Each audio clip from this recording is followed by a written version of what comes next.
Hello and welcome to another edition of Cristo, Putting the World Right. Thank you for your company. Thank you for all of your subscriptions and your comments. As always, you're very welcome. And today, what a special treat because we are going transatlantic. I am joined by the media, technology broadcaster, and the podcast host. It is Matt Bilinsky. Hello, Matt. Cristo, thanks so much for having me. Thanks for taking the time to talk to us. And of course, like I say, you're a Fox News contributor.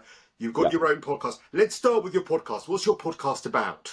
So it's really just a breakdown of of the current news cycle, newsworthy events, politics, I'd say, as well, primary topic, not the main one, but all the other types of social issues and other kind of societal issues that pop up around politics. Focuses a little bit on Los Angeles and California issues as I'm a resident out here and pretty involved in the political economy in California.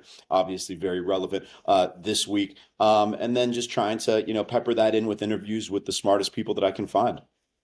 And where do you sit for anyone who doesn't know you? Because, of course, I know you from shows I've presented here in the Sure. UK and you very kindly contributed to. But where do you tend to sit politically? Slanting to the right, although I'd say I wouldn't fit as necessarily into the categories of media where you might find like right-wing podcasts or the type of thing that you find from Breitbart or the Daily Wire. I wouldn't say that I'm that firmly in right-hand columns, although definitely based on the standards of a very blue liberal state like California, I'm considered more right-wing, but more center-right than right necessarily. Yeah, I get it. Like, I think I would describe us as similar in as much as I'm centre right, I'm not crazy right.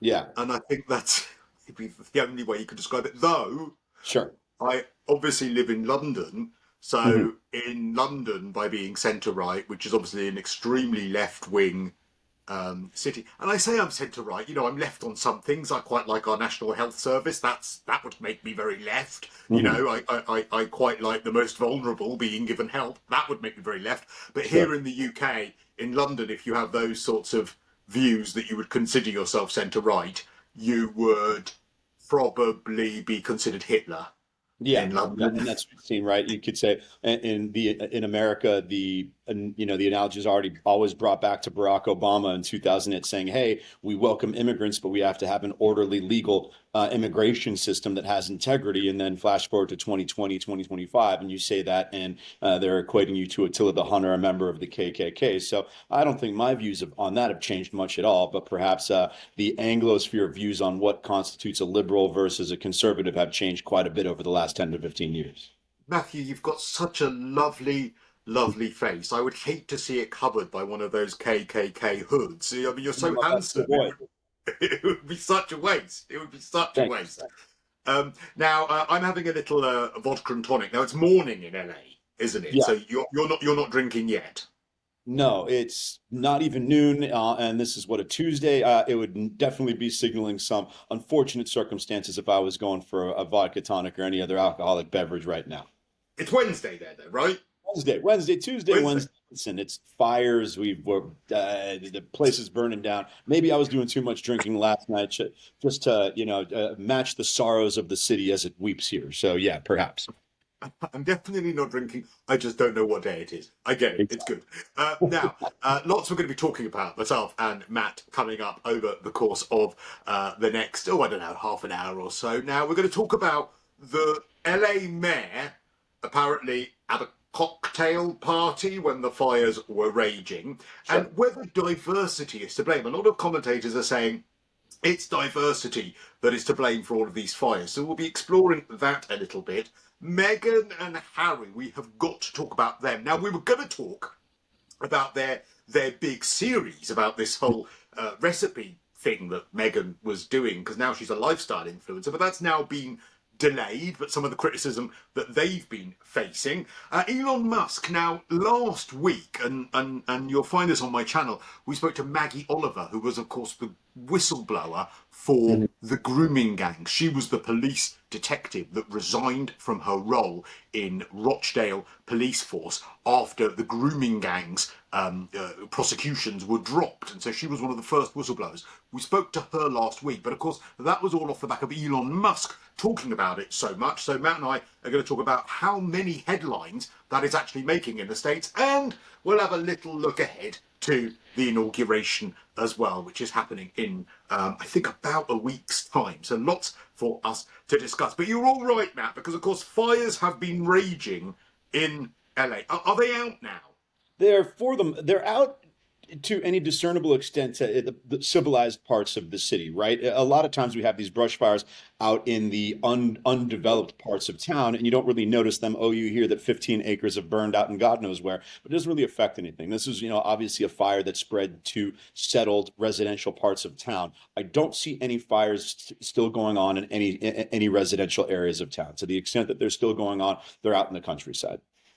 Okay, so who is to blame for these fires? I've seen loads of commentary saying that it's climate change, that it's not climate change, it's actually because they didn't fill the reservoirs. I've heard that they cut loads from the fire department. I've heard from others that actually they did have money in the fire department, but they spent it all on perhaps the wrong things. Diversity and inclusion is one of those things that is being put forward.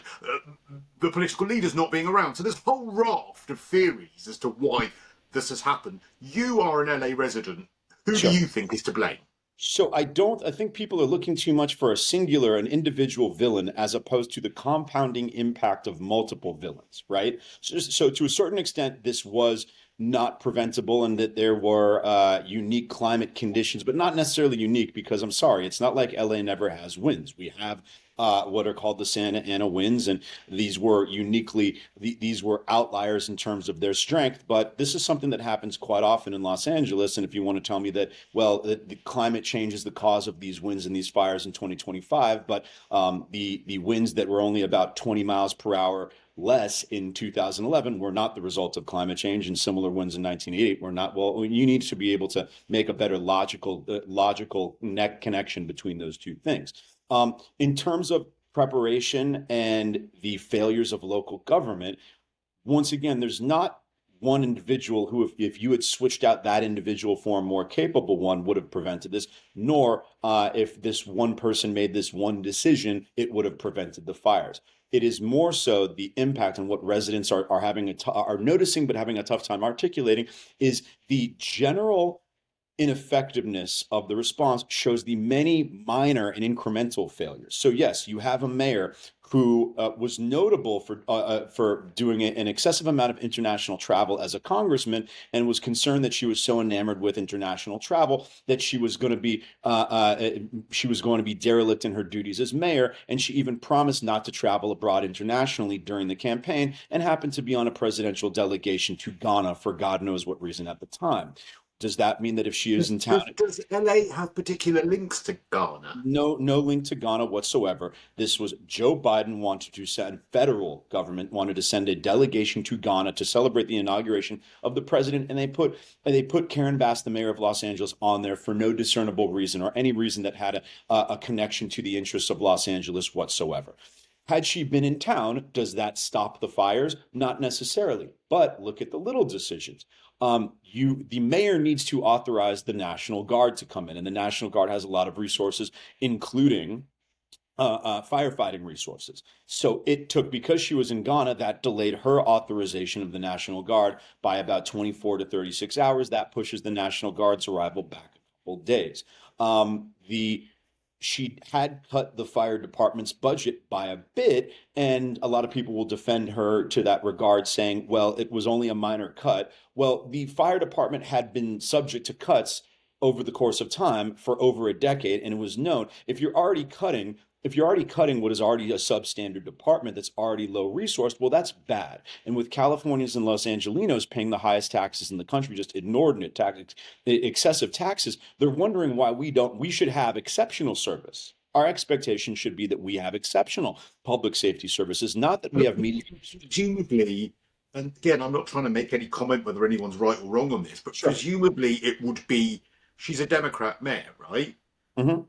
And presumably it would be it's the Democrats that will be pushing much more the narrative that this is a terrible climate change event Absolutely. that could Yes. happen at any point. So it doesn't seem to make sense that then, in conjunction with that, before this happened, they would then say, "Well, we're going to cut money from the fire department," because that goes against the entire narrative that they would have been saying about climate change. Like, I know Sure. here in London, we have to pay a fortune for various things. Like, they're not collecting our bins as often now because of climate change. We have to have roads closed right, left, and centre now because you can't drive down them because of climate Mhm. change. You know, climate change is the excuse as to Yeah. why they've got to charge us more and do less for us, right, Yep. left, and centre. Exactly. But I can't marry up how climate change and climate change narrative could be in conjunction with cutting fire services. How did that work? Yeah, it's just there's no logical underpinning to it whatsoever. Mike Solana, great writer, he even wrote a piece a couple years ago titled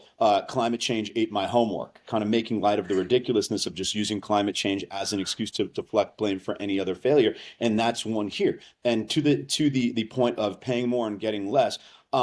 The whole notion is that, oh well, LA has high taxes because we have to have high taxes here. California, through the 2000s until the Great Recession in 2008 and 9, had much lower taxes. Right? They raised taxes quite a bit, considerably, probably 30-40%. And their excuse was it's in response to the recession conditions because the state is hurting on tax revenue. When the recession stopped, they didn't lower the tax rate. So they still have extremely high tax rates. And once again, the excuse that, oh well, they didn't cut much from the fire department, it does not hold weight when we already have substandard services, when we already have thin resources. Okay, if you're paying the most in taxes, you're supposed to be getting great service. And this is where if you look at this two-dimensionally and linearly, you don't see the whole picture. When I say compounding incompetence, one of the biggest line items in the budget is spending on the homelessness issue. California, Los Angeles in 2016, homelessness had been creeping down 1992 to 2012. We had been solving homelessness. Even Skid Row downtown was at its lowest volume since about 1960. 2013, 14, 15, homelessness starts to creep up a little bit. In 2016, Los Angeles residents passed a measure called Triple H to put $1.2 billion in tax funds towards solving the homelessness crisis. Like, okay, great. Homelessness began to tick up a little bit. $1.2 billion, we can house all these people. Since we passed that $1.2 billion initiative, homelessness has doubled. Okay, so it got worse. So this should be very easy for people to understand. If you don't blow the $1 billion and increasingly $1 billion after this on not solving the homelessness issue, you have more money to spend on things you need, like fire department and police department. But Okay, especially if it's not working. I mean, if exactly. homelessness was Yes, getting correct. so, Sure. and I think it goes down to the core thing that it's really similar, actually, some of the things that we have here in London, because I think that for me, I get really frustrated, and this is an ideological thing. It's not about particular parties. I kind of hold every single political party in contempt, to be honest. But Sure. this idea that paying more tax or putting more money into something is a cure-all is not. It's about efficiency, and Yes. I think most people would say, right, okay, actually, if this is going to cost more, but we get an amazing service, well, then fine, we'll have to pay a bit more. But Yes. there's a especially in the UK, but I think America is very similar to this. Not so similar on the continent as Scandinavian countries, but Mhm. there's a real distrust, I think, here regarding who is going to do better with our money. Is it going to Yeah. be better in my pocket, or is it going to be better in the pocket of the authorities? And overwhelmingly, I think where British people and American people are aligned is that a lot of people think, well, actually, we have a distrust of what the authorities will do with our money. And this is a prime example because they cut the budget for the fire service. As you say, it wasn't a massive amount. But then wasn't there no water in the hydrants? Now, Sure. okay, Sure. I mean, I get it. If you need one or two fewer fire trucks, I understand it. But I'm not a fire expert, Matt. I don't know if you are, but I understand water is quite important when it comes to Yes, fighting a fire. correct. And once again, where the defenders of the politicians are operating from the wrong baseline. Yes, they can say, well, there wasn't water because there was such a high demand for the water. Well, okay, if you don't blow the billions of dollars on homelessness, maybe you have more money to expand and build a couple other hydrants, build a couple other local water tanks that can take water from the reservoirs in the north of the state and prepare better. That if you scope out, wait a second, what if we do have 80, 100 mile per hour brush fire winds? How much water will we need? Those are the failures to prepare. And that's where you can't necessarily look at it as a silver bullet with a single point of failure. It's the aggregate and the compounding incompetence of dozens upon dozens, if not hundreds, of suboptimal decisions that add up to poor public services. And that's what we're seeing. It's also virtue signaling politics, i.e., Sure. you know, who doesn't want to solve homelessness? I mean, who wouldn't want to solve that? It's a really worthy and virtuous proposition. But if it's not working, you would stop putting money into it, or you would change the strategy. But Sure. it's sort of an easy win, isn't it? Oh, look, we're spending all this money on homelessness, and Correct. again, it's what we have here in London. We've got a mayor in London who has spent so in London the crime is out of control. Right, knife crime is at the highest level it's been in since records began. All sorts of crime in London is terrible. That's quite a difficult problem to solve, but it's far easier to put sort of cycle lanes in and bring in sort of clean air charges and things like Right. that, because no one's going to complain. Oh, clean air charge, gosh, Yeah. how amazing! A clean air charge, brilliant. Doesn't actually solve the problem of clean air, and a lot of the data says actually it's not improved clean air, Mhm. but it's a virtue signal. It's right. We'll push at this open door because it's easy, but Mhm. this problem over here is quite difficult, so we won't touch that one. Yeah, it's something that is meant to symbol generosity and compassion on its surface, but doesn't hold up to any logical scrutiny thereafter. And you're seeing that all over. You just said in one sentence what I took about 5 sentences to say, Matt. Well done. Thank you, sir. Stop showing me up.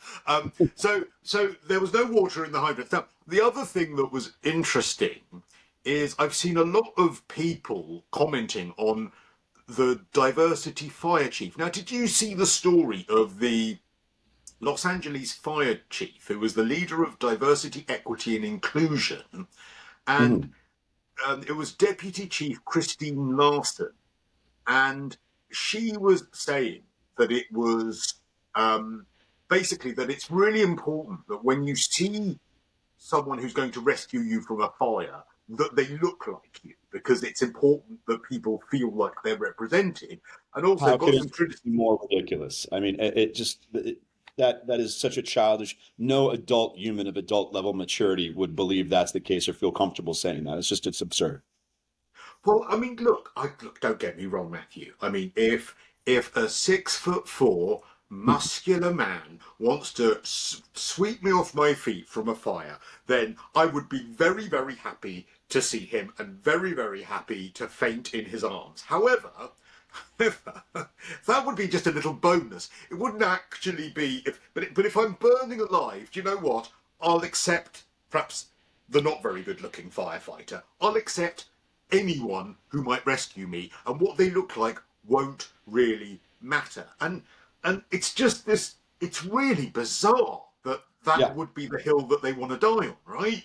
Well, it's the bizarre undertone of all diversity, equity, and inclusion that we have removed merit and relevance to the underlying subject matter as the priority in making hiring decisions or policy decisions in order to just make the demographic pie chart look more appealing to God knows who. And that's what you're seeing here. And the thing is, the fire chief, she's actually shown herself to be fairly on top of things, at least in the reports. Like she also is holding some of the other politicians' feet to the fire. She's not making excuses, and she's if we're looking at the list of villains, she's actually a little farther down the list. However, when you start dragging that policy and that philosophy across the department more broadly, you see how many decisions were made for something other than merit, for other than optimizing the effectiveness of the department. You see, there was another, you've got like three different subdivisions in the fire department about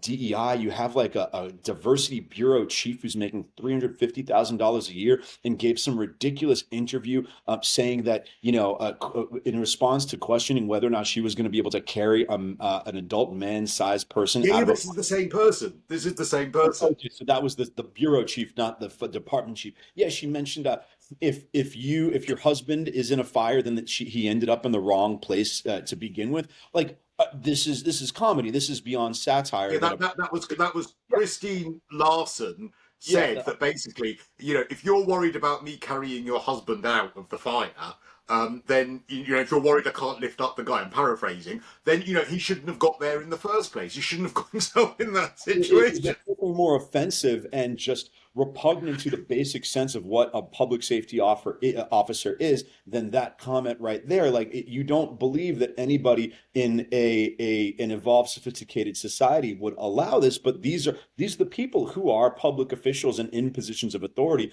all across Los Angeles and California. And I've been trying to wake people up to that reality for quite a while now. And it takes Is that what you do on your podcast, by the way, on Prevailing it's a Narrative? big part of what I do in my podcast. For instance, we had a district attorney who didn't believe in prosecuting crime. And then once people realized, oh, wait, this person is a lunatic, he lost in the next election by 23 points. And I tried to tell everyone, this is great that because crime is the thing that is in people's face, right? You can't ignore crime. You can't get away with, oh well, we let criminals out of jail for 17 years and nobody realized that.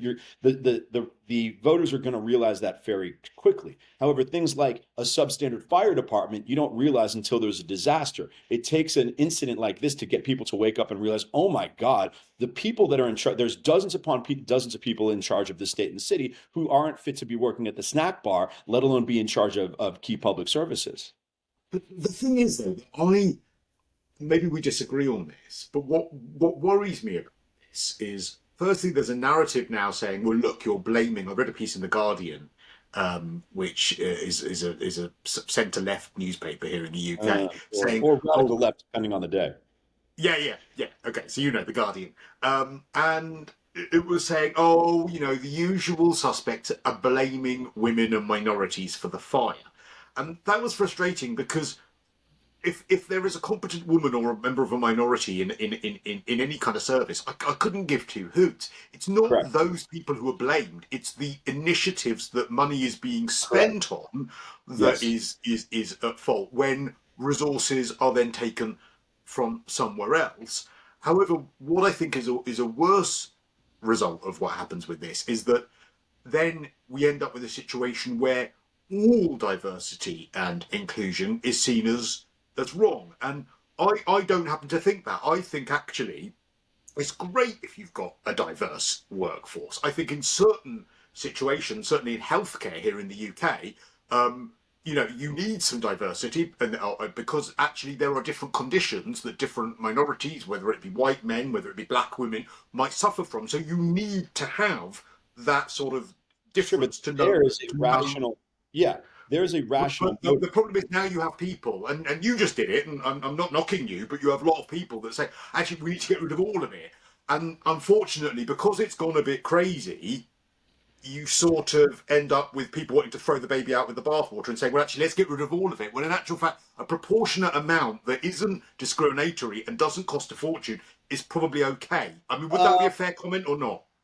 I think there's two caveats. I mean, one, if there's some rational motive behind it, right, there's got to be some logical connection between the task at hand and the benefits of diversity. And in the medical world, of having certain of including it as a priority, that certain individuals are from groups that have unique maladies and infirmaries. Fair enough. Or similarly, even in sports broadcasting, you're saying, hey, wait a second, there's the players are so heavily from these particular ethnic groups. We should have more people in media and front offices that understand the culture with which these people communicate and exchange between each other. That's fine.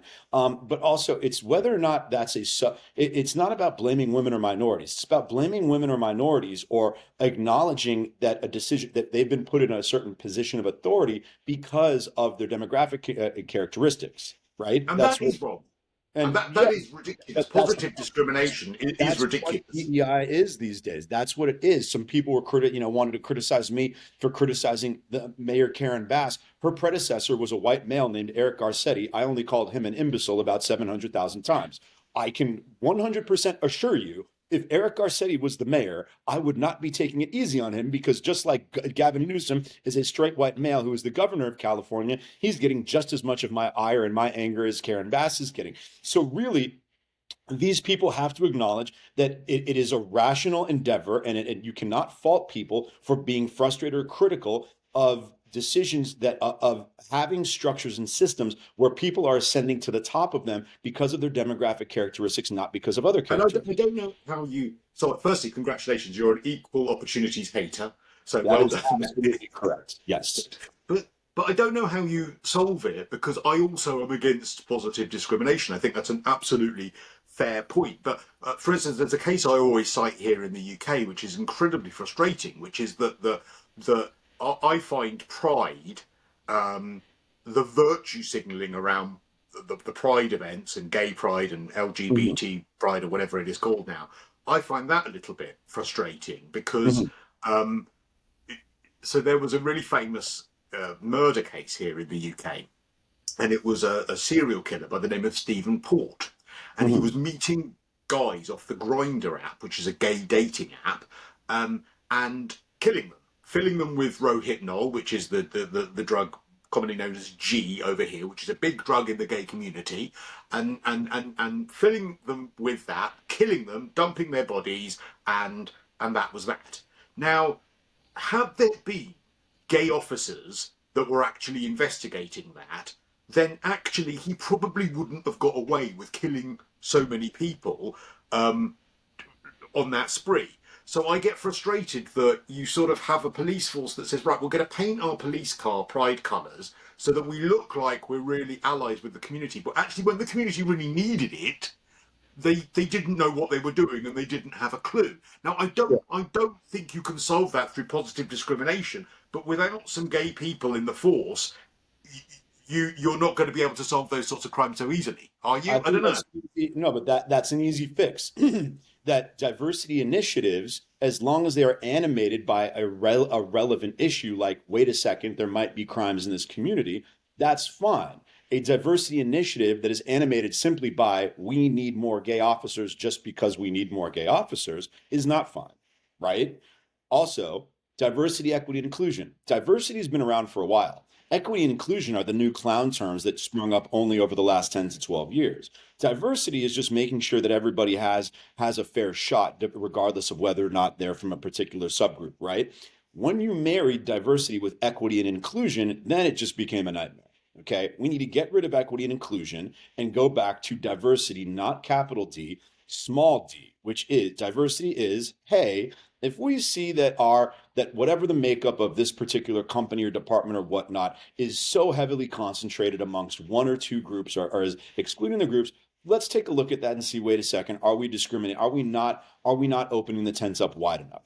Diversity, equity, and inclusion, capital D, capital E, capital I, is this ridiculous, childish notion that simply we need positive discrimination. We need to engage in these ridiculous Just for symbolic. the sake of it, just for the sake of it. And we just need to make the pie chart look better just to make it look better, not actually like look at diversity and have diversity as a proper priority based on its relevance to the topic at hand. I also think that it's about grassroots level, actually. That if you give equal opportunities to people much earlier in their life, and that's where we should be worrying about it. It shouldn't be about equality of the outcome, as in we're interviewing for this job and we want a black person or a gay person. It should be when you are in education, you are good enough that when you come out of that education, you get that job. That's where you have those equal opportunities. So it's equality of opportunity, and you put it there at that level rather than the equality of the outcome, which you're trying to manipulate, which is which equity. means that you end up with people just there for the sake of it. That's equity. That's why we need to get rid of equity. Yeah, So I only have about 10 more minutes, so if you want to move on. yeah. All right, yeah, okay. I'm just chatting away to you, and I'm No, forgetting. So totally. let's Oh, go on to that's all the Meghan and Harry. So they were pictured this week going to the LA fires, and they've been Mhm. hugely criticised because they've been called disaster tourists. Yeah. Justine Bateman, who is an actress, said it's a repulsive photo op. They are touring damage. They don't live here. They're tourists. They are disaster Mhm. tourists. What do you say about that?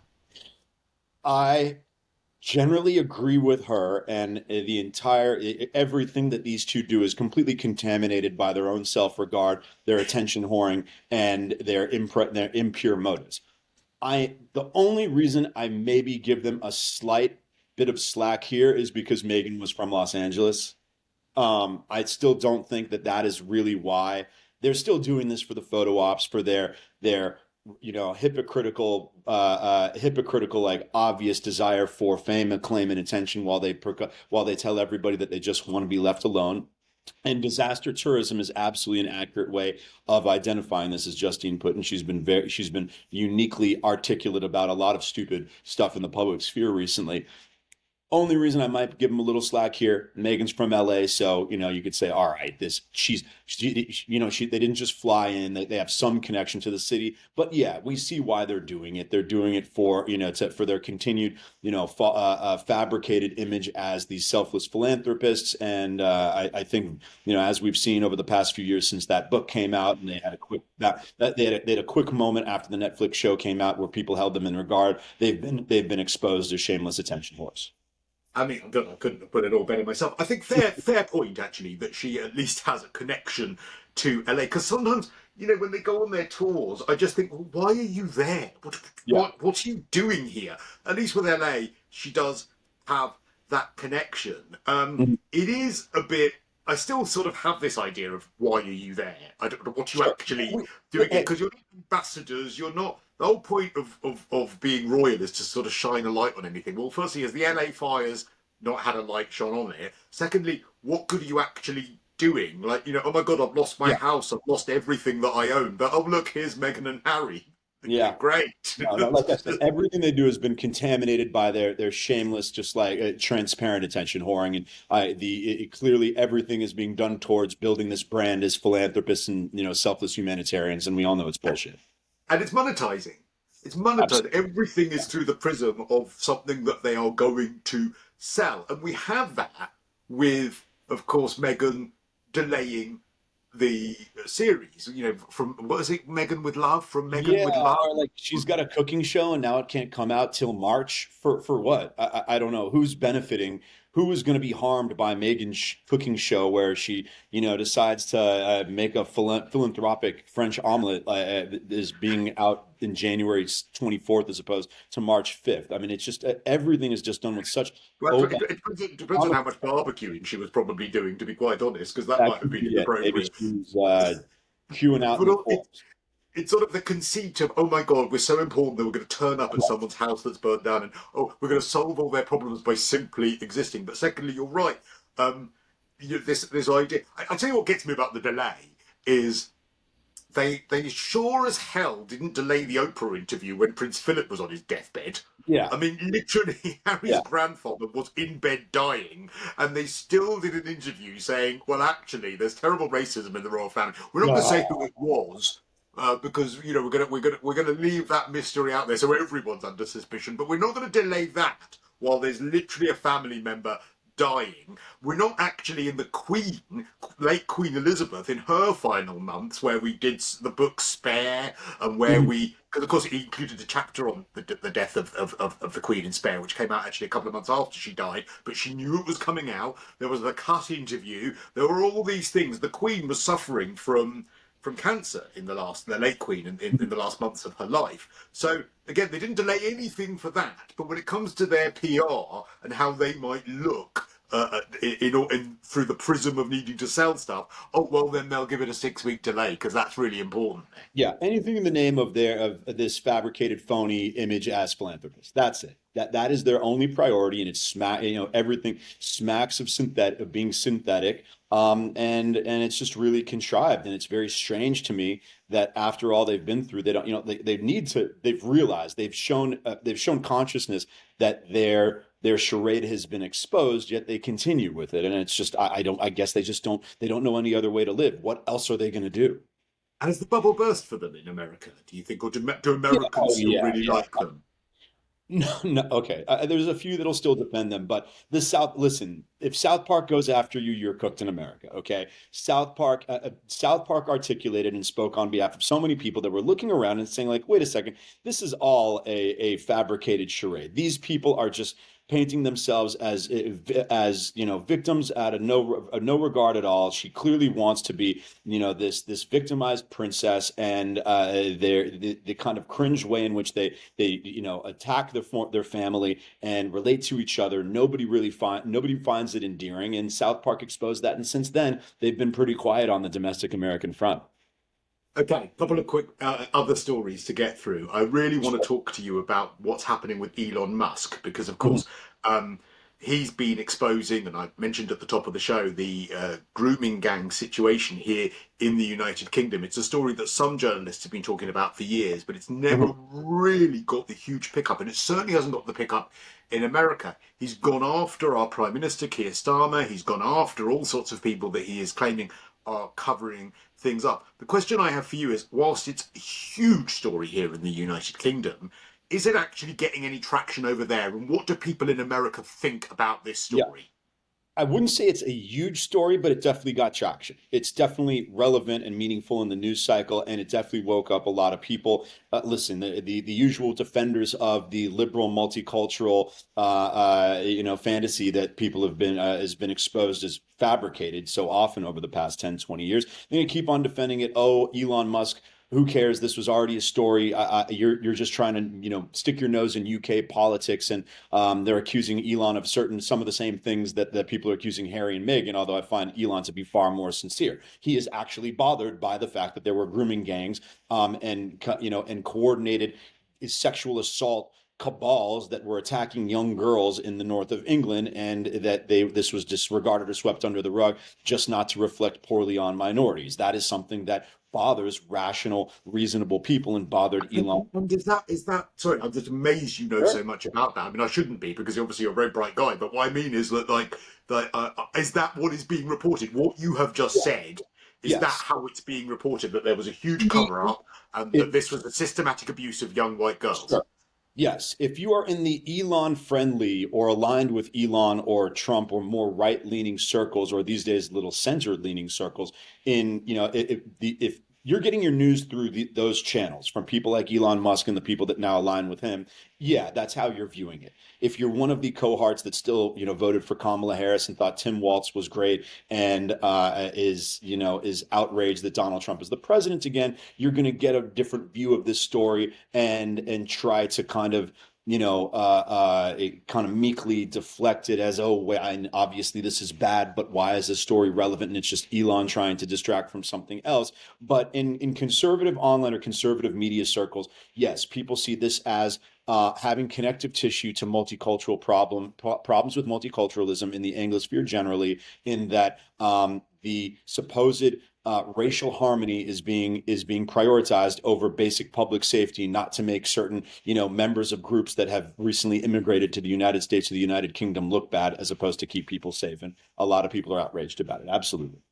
Well, I think that it's created a real debate here about whether it's appropriate to bring up the ethnicity of the perpetrator and when is appropriate to Obviously, do of so. course it is. Yes, that's the most obvious basic point of all time.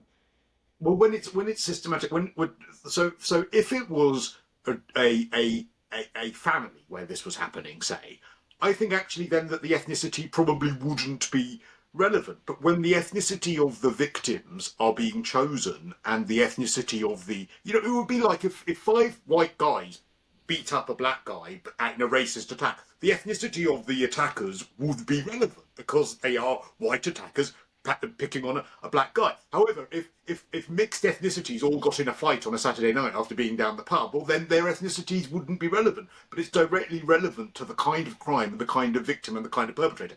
That's why it's relevant. And I don't understand the people that don't get that, maybe. Yeah, no, I mean, you could very much equate it to a string of attacks and a sequence of attacks on Asian Americans and elderly Asian Americans in San Francisco in 2021, 2022, 2023. Yes, when clearly one ethnic group, in this case was African Americans, are selectively targeting Asian Americans and elderly Asian Americans, that became a unique problem. That was in that case, ethnicity was very relevant to the topic at hand. It was a newsworthy item, and it clearly, to deny that there was a habitual string or a sequence of these events from one ethnic group against another ethnic group, like to ignore that is to ignore a fundamental quality of the crime and the crime itself.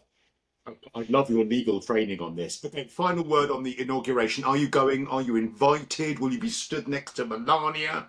You know, I probably could have worked an invite through a couple different channels. I didn't call in favors on that. I do know a lot more people a lot of people who will be going. And you know, what I find it interesting is that nobody from the civilized business community or media community would have been caught dead either going to the inauguration in 2017, the first Donald Trump administration, or admitting or even bragging about it or celebrating that they got an invite. Flash forward 8 years, 2025, anyone that this is a hot ticket. Many people are very glad, from business leaders, media leaders from the entertainment community. Not as many from the entertainment community, but still a lot of people from supposedly respectable places in society now are flaunting that they got an invite to Donald Trump's inauguration. It's just fascinating to see how that's evolved. And I remember his speech 8 years ago. Everyone thought that after quite a divisive campaign, he would be a little bit more conciliatory. And all I remember, the only words I remember was America first. America first. That's all Yeah, said. he was a little He more doesn't care. divisive. No, he was divisive. That was a dark inauguration speech in 2017. I think he'll be a little lighter and brighter in 2025.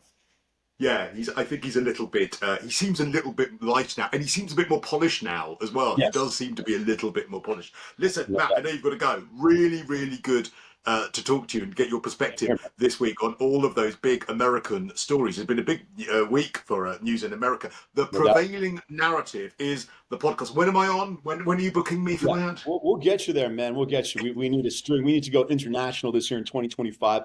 The Prevailing Narrative is my podcast. Available Spotify, Apple Podcasts, wherever you get yours. But a little more consistent on social media, Twitter and Instagram, primarily MattBilinsky.